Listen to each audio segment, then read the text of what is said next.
नमस्कार विद्यार्थी मित्रांनो, आजच्या व्हिडिओमध्ये आपण नवनीतमधील स्वाध्याय 6 सोडविणार आहोत. सोडूया.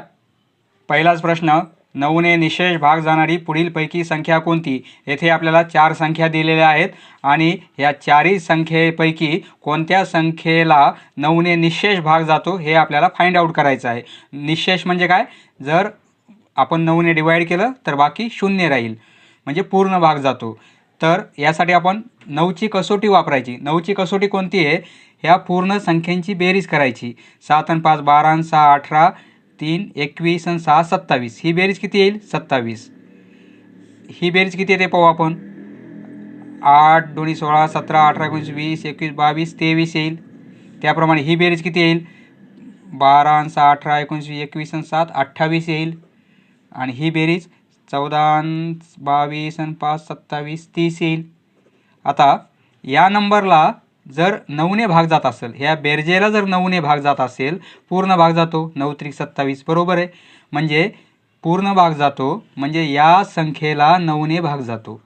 आता 23ला 9ने पूर्ण भाग जात नाही, म्हणून या संख्येला 9ने भाग जात नाही. 28 हा पण नंबर 9च्या टेबलमध्ये नाही आहे, 9च्या पाढ्यात नाही आहे, त्यामुळे या पण संख्येला 9ने भाग जात नाही. आणि 30ला पण 9ने भाग जात नाही, त्यामुळे या पण संख्येला 9ने निशेष भाग जाणार नाही. फक्त ह्या सर्वांची बेरीज 27 येते आणि 27ला 9ने पूर्ण भाग जातो, म्हणून या संख्येला 9ने भाग जातो. पर्याय क्रमांक 1 आपला बरोबर आहे. नेक्स्ट, 700 ते 800 पर्यंतच्या 7ने विभाज्य पूर्णांक संख्या कोणत्या? 700 ते 800 या नंबरच्या दरम्यान जेवढ्या काही संख्या आहेत तर त्या संख्येला कोणत्या संख्येने 7ने पूर्ण भाग जाईल हे आपल्याला फाइंड आउट करायचं आहे. तर 700 ही पहिली संख्या येईल, कारण 7ने पूर्ण भाग जाईल. नंतर 7चा डिफरन्स येईल पहा. नंतर 707 होईल. 7चा पाढा तयार होईल येते. 714 721 728 35. नंतर 742 707 ॲड होत राहतील. 56 7 8 56 63 7 10 70. यामध्ये अजून आपण 7 ॲड केले तर पुढचा नंबर येईल 777 होईल. अजून ॲड केले 7 आपण तर काय होईल? 784. अजून 7 ॲड केले 791 होईल.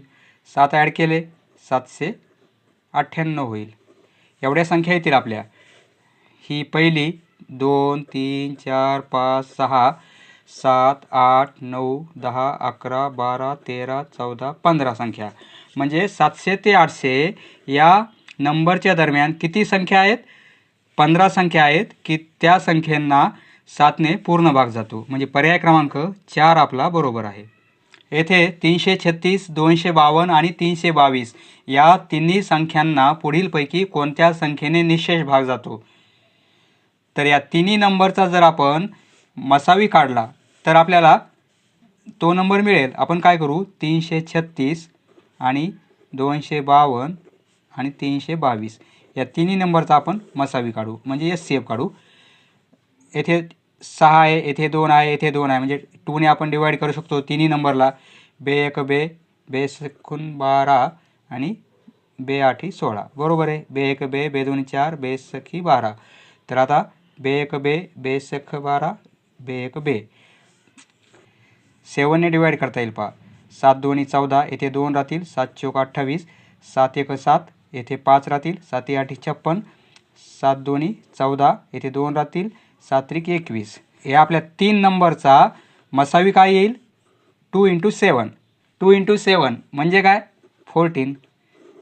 2 × 7 म्हणजे काय? 14. तर पर्याय क्रमांक 3 आपला बरोबर आहे. नेक्स्ट, येथे मित्रांनो 585 या संख्येला 15ने निशेष भाग जातो हे पाहण्यासाठी आपल्याला कोणती कसोटी वापरता येते? 15ची कसोटी कशी आहे पहा. ज्या संख्येला जर 3ने आणि 5ने या दोन्ही नंबरने जर भाग जात असेल तर त्या संख्येला 15ने भाग जातो. आता समजा 60 हा नंबर, 60ला 3नेही पूर्ण भाग जातो आणि 5नेही पूर्ण भाग जातो, म्हणजे 60ला काय होते? 15ने पण पूर्ण भाग जाईल. ज्या संख्येला 3ने आणि 5ने पूर्ण भाग जातो त्या संख्येला 15ने सुद्धा भाग जातो. म्हणजे 585 या संख्येला 15ने निशेष भाग जातो हे पाहण्यासाठी आपल्याला 3 व 5ची कसोटी वापरता येते. म्हणजे पर्याय क्रमांक 3 आपला बरोबर आहे. नेक्स्ट, येथे मित्रांनो 1080 या संख्येला पुढीलपैकी कोणत्या संख्येने निशेष भाग जात नाही हे आपल्याला फाइंड आउट करायचं आहे. तर आपण प्रत्यक्ष भाग देऊन पाहू. आता 1080 आपण 12ने डिवाइड करू शकतो. 12 9 अष्टोदर्शी म्हणजे 90 येते आन्सर. म्हणजे 12ने भाग जातो 1080ला. 1080 5ने भाग जाईल कारण लास्टला 0 आहे. शेवटी जर 0 असेल तर त्या संख्येला 5ने भाग जातो म्हणजे 5ने जाईल. आता 9ने भाग जाईल का?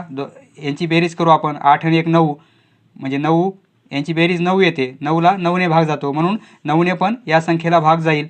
फक्त 13ने भाग जाणार नाही. म्हणजे पर्याय क्रमांक 3 आपला बरोबर आहे. नेक्स्ट, येथे मित्रांनो 333 या संख्येला 3ने निशेष भाग जातो तर कोणता पर्याय मूळ अवयव दर्शवतो? आपण काय करू? 333चे मूळ अवयव काढून पाहू. तर काय येतील पहा. 3ने डिवाइड करता येईल. 3 1 3 3 1 3 3 1 3. तिघांची बेरीज 3 येते म्हणून 3ने डिवाइड करता येईल. 3 3 9 2 राहतील. 3 7 21. आता 37 हाच नंबर आपला मूळ असल्यामुळे 37नेच आपण डिवाइड करणार. आपले मूळ अवयव कोणते आले इथे? 3 आणि 37 म्हणजे दोन प्रकारचे आलेत. एक 3 आलेला आहे आणि दुसरा 37 आलेला आहे. बरोबर आहे. 3 व 37 पर्याय क्रमांक 1 आपला बरोबर आहे. यामध्ये 111 ही मूळ संख्या नाही कारण या नंबरला 3ने डिवाइड करता येईल. त्यामुळे पर्याय हा पण होणार नाही. हा पण पर्याय होणार नाही. येथे पण 111 आहे. हा पण पर्याय होणार नाही. फक्त हे दोन आपले मूळ संख्या असल्यामुळे हा पर्याय बरोबर आहे. नेक्स्ट, येथे मित्रांनो एका संख्येस 3 4 व 5ने भाग जातो तर पुढीलपैकी असत्य विधान कोणते? आपल्याला असत्य विधान विचारलेले आहे. आपण एक संख्या गृहीत धरू की त्या संख्येला 3 4 आणि 5ने भाग जाईल. अशी कोणती संख्या आहे की तिला 3ने 4ने व 5ने भाग जाईल? म्हणजे 60. समजा 60ला 3ने भाग जातो. बरोबर आहे. 60ला 4ने भाग जातो आणि 60ला 5ने भाग जातो. 60 आपण संख्या घेतलेली आहे. तर आता त्या संख्येला 10ने 12ने व 15ने भाग जातो. आता आपण 10ने 60ला भाग जाईल का? जातो. 12ने 12 पंचे 60 जातो आणि 15ने 15 चौक 60 म्हणजे हा पर्याय आपला बरोबर आहे. ज्या संख्येला 3 4 व 5ने भाग जातो त्या संख्येला 10 12 व 15ने भाग जातो हे सत्य आहे. त्या संख्येला 2 10 व 15ने भाग जातो. आता 60ला 2ने जाईल का? जातो. 10ने जातो? जातो. 15ने 15 चौक 60 म्हणजे 15ने भाग जातो. म्हणजे हे पण विधान कसं आहे? सत्य आहे. आता त्या संख्येला समजा 60ला 5ने भाग जाईल का? 5ने जातो. 6ने 6 10 60 6ने जातो. परंतु 8ने भाग जाणार नाही. 8ने निशेष भाग जाणार नाही. म्हणून हे विधान कसं आहे आपलं? असत्य, रॉंग आहे. आता त्या संख्येला 6ने भाग जाईल. 60ला 6ने भाग जाईल. 10ने भाग जाईल आणि 12 पंचे 60 12ने भाग जाईल. म्हणजे हे पण विधान सत्य आहे. फक्त 8ने भाग जात नाही. त्यामुळे हे विधान असत्य आहे. आपल्याला असत्य विधान कोणते? तिन्ही सत्य आहेत, एक असत्य आहे. पर्याय क्रमांक 3 आपला बरोबर आहे. नेक्स्ट, येथे मित्रांनो पी ही 11ने निशेष भाग जाणारी विषम संख्या आहे तर 11ने निशेष भाग जाणारी पीच्या पुढील दुसरी विषम संख्या कोणती? म्हणजे आपण काय करू? 11च्या पटीमधल्या संख्या प्रथम लिहून घेऊ. 11 1 11 11 2 22 33 44 55. आपण 11चा पाडा असा लिहिला. तर आपल्याला काय विचारले?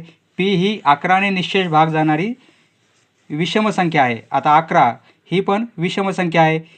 11ला आपण पी कन्सिडर करू कारण 11ला 11ने भाग जातो. मग पहिली संख्या आपण हीच घेऊ. तर 11ने निशेष भाग जाणारी पीच्या पुढील दुसरी विषम संख्या कोणती? आता पीच्या पुढील दुसरी विषम संख्या विचारली आपल्याला. आता पीच्या पुढील ही सम आहे, ही विषम आहे, परंतु कितवी आहे? पीच्या पुढे येणारी पहिली संख्या ही पहिली संख्या आहे आपली. आपल्याला कितवी विचारली? दुसरी. म्हणून दुसरी कोणती येईल? ही तर सम आहे. दुसरी विषम संख्या ही होईल. पीच्या पुढील दुसरी विषम संख्या कोणती होईल? ही 55 होईल. बरोबर आहे. ही पहिली येईल आणि ही दुसरी येईल आपली फर्स्ट आणि ही सेकंड. आता दुसरी कोणती होईल मग आपल्याला? ही 55 आहे आणि ही किती आहे? 11 आहे. यांचा डिफरन्स जर घेतला आपण तर किती येतोय? 44. बरोबर आहे. म्हणजे पीला जर आपण 11 कन्सिडर केलं तर पुढची संख्या कोणती येते? p + 44. म्हणजे पर्याय क्रमांक 1 आपला बरोबर आहे. नेक्स्ट, येथे मित्रांनो आपल्याला 6 अंकी एक संख्या आहे आणि ती स्टारनं येथे इंडिकेट केली, फुली दिलेली आहे.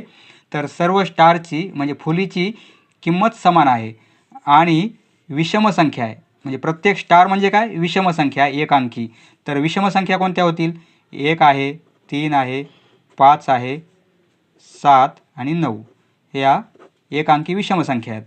तर प्रत्येकाची किंमत सारखी आहे म्हणजे आपण असं लिहू शकतो, 6 स्टार आहेत म्हणजे 6 वेळेस आपण 1 1 लिहू. मग 6 वेळेस 3 3 3, 6 वेळेस 5 होईल. किंवा कंडिशन काय असेल? 6 वेळेस 7 7 असतील. किंवा असे होऊ शकते 9 9 9. आता आपण सर्वांची बेरीज करू. ही काय होईल? 6 होईल. ही साहित्रिक 18, 5 6 30 होईल. ही बेरीज 42 होईल आणि ही 9 गुणिले 6 9 6 54 होईल. तर आपल्याला विचारलं काय? पुढीलपैकी कोणती संख्या तिची विभाजक असेल? 2 पर्याय निवडायचे आपल्याला. तर पहा, या प्रत्येक संख्येला 3 ने डिवाईड करता येते. बरोबर आहे. म्हणजे 3 आपला आन्सर बरोबर आहे. प्रत्येक संख्येला 6 ने पण डिवाईड करता येते. 6 ने पण डिवाईड करता येते. त्यामुळे 6 पण पर्याय आपला बरोबर आहे.